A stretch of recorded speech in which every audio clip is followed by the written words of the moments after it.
anyway, this reel has got 10 ball bearings, and which, I mean, for being a 6.4 to 1, it feels like it's really fast.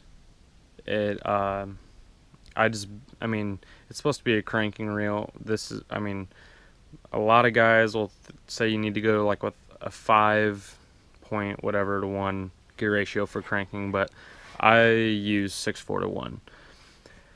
But yeah, anyway, this thing's got the new bent handle and star drag on it, which makes it feel really ergonomic in your hand. I mean, even though it's a really wide reel, it feels nice and compact. Like, just the height of it is nice and sleek, which I like. But I also like a wider reel. I like the wider spool on them. It kind of reminds me of a Lew's BB1 Pro on the width of it. But anyway, some cons about this reel.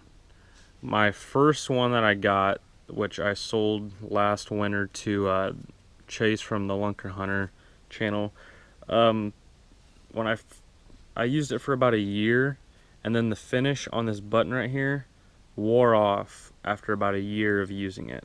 I mean, it's not a huge deal, it just kind of looked ugly, and then it wore all the finish off, and I didn't even use it a ton. I mean, I used it a lot, but I didn't use it, I didn't even use it every week.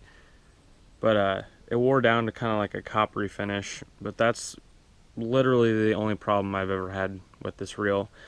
Some pros. The brakes, once you get these brakes dialed in, it is just smooth sailing from there. If you can get them dialed in, you can cast some pretty light baits pretty far. I usually use this for crankbaits, so I don't really have a problem with casting super long distances unless it's like a really small crankbait. Then I'll have to kind of mess with my brakes a little bit. Most of the time, if I'm using like a square bill or like this 8-foot diving Strike King, what is this called? Strike King something. Well, anyway, they're all about the same size, so I can usually leave the brakes right where they're at whenever I'm throwing crankbaits like that, unless I get into like some bigger crankbaits. But anyways, some things I like about this reel: all of your brakes click. So your star drag clicks, your tension knob, your brakes over here, everything clicks, so you can kind of get an idea of where you're at when you're turning your brakes up or down. But that's another thing I like about it. And then I like that it's only like 6.7 ounces, I think. So that's not too bad on weight. It's not super light, but I mean, it's not ridiculously heavy like some of the bigger reels, like the Daiwa Tatulas and all those, and the Okuma Krios, I think it's called. That one's a pretty heavy reel. But anyway, and then I like these knobs on it. They're kind of a wider knob, and really makes you feel like you can just get a hold on it really well.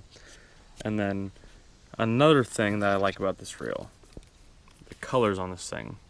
It just looks sweet. I mean, nothing like the MGX Extreme, but still, I like the black and red look to it, even though it looks kind of ugly on this green and black Dobyn's rod. But I'll tell you what, this combo is awesome for cranking. It just feels like super balanced, and yeah, it's great. But anyways, that's kind of my little review over this Revo SX. If you guys haven't tried one out and you're kind of on the fence about it, I would suggest getting one. They perform like a high-end reel, but they're only like 160 bucks. I got mine on sale for 135 bucks. So if you ever think you want to try out an Abu Garcia, I would probably start off with one of these, unless you're going with like something not so. If you're going with something that's not so expensive, I would go with probably the Pro Max. I mean, there's got the Black Max, the Silver Max. The new Black Max reels actually look pretty sweet. Even though, I mean, if you want to go with performance, I would probably go with the Pro Max or a Revo. The Pro Max, Silver Max, and Black Max are kind of on the lower end of stuff, But if you're just starting out, I would suggest one of those three, then maybe work your way up to this, and then of course after this comes the MGX Extreme, which I'm pretty sure I'm never going to spend $500 on a reel. But anyway, they look pretty sweet. This looks pretty sweet. Abu Garcia is awesome. I love all of their reels. And yeah, so anyways, if you guys like this video, give it a thumbs up. And if you haven't subscribed already, go ahead and do that. And then I'm getting ready to go fishing in a little while to go film with the Lunker Hunter. We're going to go over to Winona Lake. It's like a half hour away from us. We're going to do some cranking. So I'm going to go test this thing out, even though I already tested it out a couple times in some other videos, such as my kayaking video. But anyway, we're going to go test him out, and he's going to test out his new cranking setup. He got a Lose LFS that he paired with a Dobyn's Ghost rod, and we're going to go see what we can't do. So keep an eye out for that video, and we'll catch you guys next time. Thanks for watching.